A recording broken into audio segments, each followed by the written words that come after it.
سورت کی ابتدا میں دنیا کی زندگی کے زوال کی تصویر کشی کی گئی ہے اور بتایا گیا کہ قیامت کا وقوع اور حساب کا وقت بہت قریب آ گیا ہے۔ دیکھیے یہ نبی صلی اللہ علیہ وآلہ وسلم پر وحی کے ذریعے اترا قرآن ہے، اور یہاں اللہ رب العزت اس سورت کے آغاز میں فرما رہے ہیں کہ لوگوں کے لیے ان کے حساب کا وقت قریب آ پہنچا ہے، اور وہ ہیں کہ غفلت کی حالت میں منہ پھیرے ہوئے ہیں۔ تو 1400 سال پہلے قرآن کہہ رہا ہے کہ لوگوں کے لیے ان کے حساب کا وقت قریب آ پہنچا ہے۔ آج کیا حال ہے دیکھیے، جب کبھی ان کے پروردگار کی طرف سے نصیحت کی کوئی نئی بات ان کے پاس آتی ہے تو وہ اسے مذاق بنا بنا کر اس حالت میں سنتے ہیں کہ ان کے دل فضولیات میں محو ہوتے ہیں، اور یہ ظالم چپ کے ایک دوسرے سے سرگوشی کرتے ہیں کہ یہ شخص تم ہی جیسا ایک انسان نہیں تو اور کیا ہے، پھر بھی تم سوچتے بوجھتے جادو کی باتیں سننے جاؤ گے۔ پیغمبر نے کہا کہ آسمان اور زمین میں جو کچھ کہا جاتا ہے میرا پروردگار اس سب کو سنتا ہے، وہ ہر بات سنتا ہے، ہر چیز سے باخبر ہے۔ جو باتیں یہ لوگ کافر لوگ خود خفیہ طور پر کرتے تھے، بعض اوقات نبی صلی اللہ علیہ وآلہ وسلم وحی کے ذریعے ان سے باخبر ہو کر انہیں وہ باتیں بتا دیا کرتے تھے۔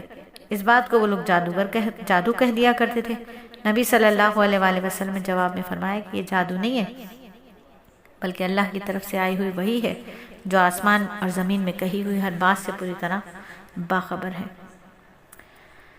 لیکن اس ہولناک دن سے انسان غفلت میں پڑے ہوئے ہیں، نہ اس کی تیاری کرتے ہیں، نہ ہی ایسے اعمال کرتے ہیں جو وہاں کام آئیں گے۔ ان کے سامنے جب بھی کوئی نئی آیت آتی ہے تو اس کا مذاق اڑاتے ہیں اور اسے جھٹلا دیتے ہیں۔ وہ جانتے ہی نہیں کہ اس عصمت والے کلام کو کیسی سنجیدگی، وقار اور عاجزی کے ساتھ سننا چاہیے۔ مشرکین جو آپس میں باتیں کرتے تھے نبی صلی اللہ علیہ وآلہ وسلم کے بارے میں، وہ کہتے تھے کہ یہ شخص رسالت کا دعویٰ دار ہے، یہ رسول نہیں ہے بلکہ تمہارے جیسا کوئی انسان ہے، جیسے دوسرے انبیاء، جیسے مادی معجزات کے پیش کرنے سے عاجز تھے۔ قرآن نے جواب دیا کہ جتنے بھی انبیاء آئے ہیں وہ سب کے سب انسان تھے، کھاتے پیتے تھے، دوسرے انسانی تقاضے بھی پورے کرتے تھے۔ کوئی ایسا نبی نہیں آیا جو بشری تقاضوں سے پاک ہو۔ جہاں تک معجزات کا تعلق ہے تو قرآن سے بڑا کون سا معجزہ ہو سکتا ہے؟ اس کے وجوہ اعجاز میں سے ایک اہم وجہ یہ بھی ہے کہ قرآن کے آئینے میں مختلف عقائد اور حالات اور اخلاق اعمال کے لوگ اپنا چہرہ دیکھ سکتے ہیں۔ اس میں ہر قوم، ہر شخص کا تذکرہ موجود ہے۔ یہ قرآن ہے، اس میں ہر شخص، ہر قوم کا تذکرہ موجود ہے۔ اللہ تعالیٰ فرماتے ہیں آیت نمبر 10 میں، ہم نے تمہاری طرف ایسی کتاب نازل کی ہے جس میں تمہارا تذکرہ ہے، کیا تم نہیں سمجھتے ہو؟ مشہور تابعی اور عرب کے سردار ہیں احنف بن قیس۔ ان کے بارے میں آتا ہے کہ جب ایک دن بیٹھے ہوئے تھے، کسی نے یہی آیت پڑھ دی، چونک پڑے اور کہا ذرا میرا قرآن مجید تو لانا، میں اس میں اپنا تذکرہ تلاش کروں، دیکھوں میں کن لوگوں کے ساتھ ہوں، کن لوگوں کے ساتھ مجھے مشابہت ہے۔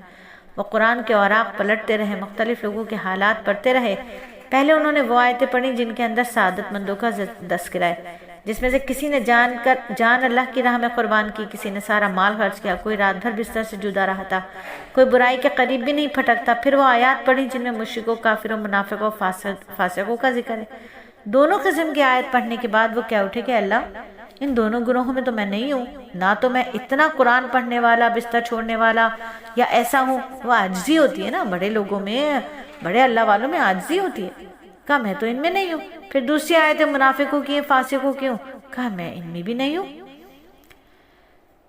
پھر انہوں نے سورہ توبہ کی وہ آیت پڑھی جس میں ایسے لوگوں کا ذکر ہے جن سے گناہ بھی ہوئے، انہوں نے نیک اعمال بھی کیے۔ یہ آیت کریمہ پڑھ کر پکار اٹھے، ہاں یہ میرا تذکرہ ہے، اور یوں بالآخر قرآن میں انہوں نے اپنا تذکرہ تلاش کر ہی لیا۔ تو اب سوچئے، کیا قرآن میں میرا اور آپ کا بھی تذکرہ ہے؟